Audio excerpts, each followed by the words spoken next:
Today we're going to answer a question we get asked a lot, and that is, what is the easiest way to change the batteries in the Marantec wireless keypad and the Marantec remote? So we'll start with the Marantec wireless keypad.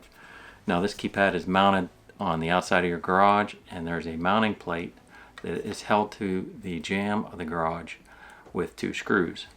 Then the keypad is mounted on that mounting plate. So we need to be able to remove the keypad to access the batteries. So when you lift the lid on the wireless keypad, it stops near the top. So we need to get this lid off so we can get to a screw that is holding it to the mounting plate.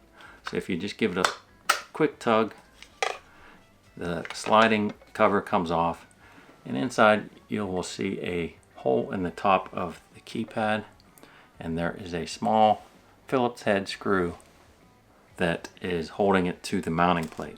So you'll take a Phillips head screwdriver, stick it in there, loosen up that screw, and then you'll be able to remove it from that mounting plate. Once you get it off, then you look on the back, and there's a rubber gasket on the back, and it's just set on there, and you can just pull that off, and inside you'll see 2 AAA batteries inside the keypad.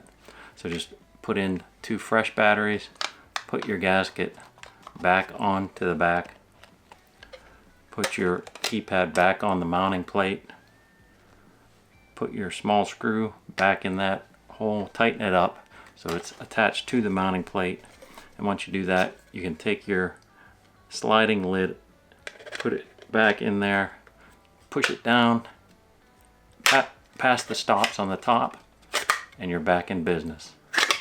And that's how you change the batteries on the M13-631 Marantec keypad. Now let's take a look at the Marantec remote. So the newer style Marantec remotes, the digital style, which is, this one's a 382 digital remote, or the older style remotes, this is a M13-2312 remote.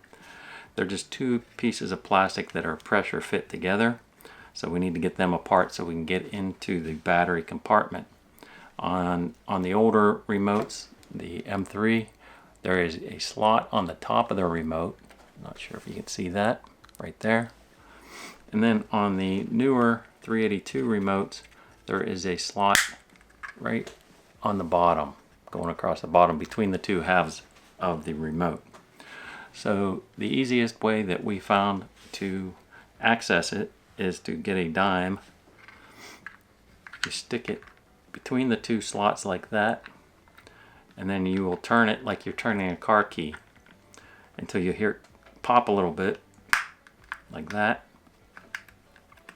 And once you get the dime in between the 2 halves, just keep turning it until you get the 2 halves of the remote apart.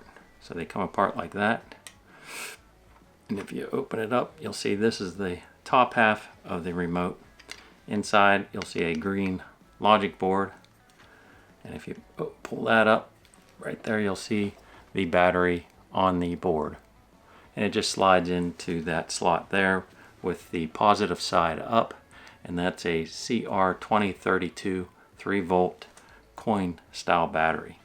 So you just put your new fresh battery in there, put the board back in so the 2 white buttons are facing up. Take the top half of your remote,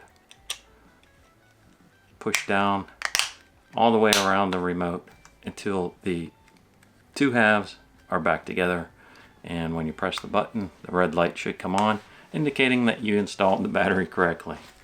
And you can do the same thing with the older style M13-2012 remote. Just take your dime, stick it in the top, 2 halves come apart, and you'll see that same green type of board in there with the battery. We hope you found these tips helpful. If you did, please give it a thumbs up. If you have any questions, you can email us at youtube@garagedoorzone.com, and we'll see you on the next one.